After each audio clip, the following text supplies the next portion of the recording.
Bharatiya Janata party के शाह और तानाशाह अपनी तानाशाही के सामने किसी की तानाशाही बर्दाश्त नहीं करेंगे। 24 लाख एप्लीकेंट नीट के एग्जाम के लिए आवेदन करते हैं अभ्यर्थी, दरवाजा खटखटाते हैं वो 24 लाख अभ्यर्थी कि उनके साथ अन्याय हो रहा है तो उनके ऊपर लाठीचार्ज की जाती है। लाठीचार्ज क्यों होता है? जब हम उपद्रव करते हैं, इसको उपद्रव कहते हैं। अपने अधिकार की आवाज को उठाना। महिला बहन बेटी खिलाड़ियां वो देश का नाम रोशन करती है विदेश की सरजमीन पर। उनका यौन शोषण करने वाले आरोपी ब्रजभूषण शरण उनके बेटे को टिकट देने का काम करते हैं। यही जनता नारे लगाती थी, अभी तो चाय वाला है फिर गाय वाला आएगा। अब चाय वाले को अपनी कुर्सी जाती नजर आनी शुरू हो गई कि भाई ये गाय वाले की लोकप्रियता ज्यादा बढ़ जाएगी तो पहले से हटाओ। भारतीय जनता पार्टी की सरकार चल रही है और अरविंद केजरीवाल जी का स्टेटमेंट सुन लिया था बिफोर 3 मंथ।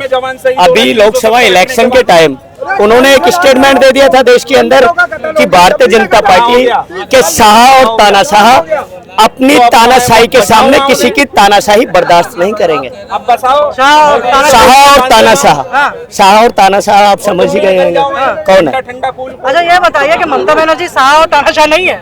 नहीं, तानाशाह तो उससे कहते हैं ना। आप ये बताइए 24 लाख एप्लीकेंट नीट के एग्जाम के लिए आवेदन करते हैं अभ्यर्थी, और वो अभ्यर्थी अगर बीजेपी के जो सत्ताधारी पार्टी है, सेंटर के अंदर जो रूल कर रही है, सत्ता कर रही है, उसका दरवाजा खटखटाते हैं वो 24 लाख अभ्यर्थी कि उनके साथ अन्याय हो रहा है तो उनके ऊपर लाठीचार्ज की जाती है।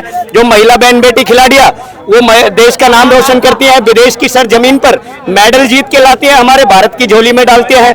उनका यौन शोषण करने वाले आरोपी ब्रजभूषण शरण उनके बेटे को टिकट देने का काम करते हैं।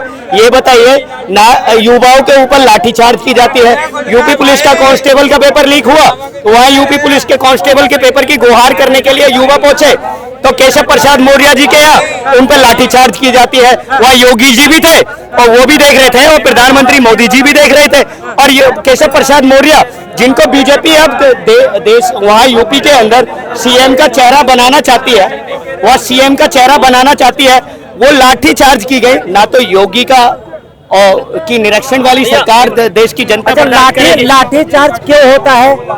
जब हम उपद्रव करते हैं। अच्छा, कहीं भी किसी को ऊपर भी, किसी के सरकार में भी, ये सिर्फ मोदी के सरकार में नहीं। इसको उपद्रव कहते हैं। अपने अधिकार की आवाज को उठाना, अपने अधिकार को एक शालीनता से मानना, अपने अधिकार की आवाज सरकार के कानों तक। सरकार का मतलब ये भी तो नहीं है ना, अधिकार का मतलब तो ये भी नहीं कि एनटीए पे आप ताला लगा दो। एक मिनट जरा सुनिए, योगी जी को जो है हिलाने वाले, कुर्सी हिलाने वाले, पता है लोग कौन है?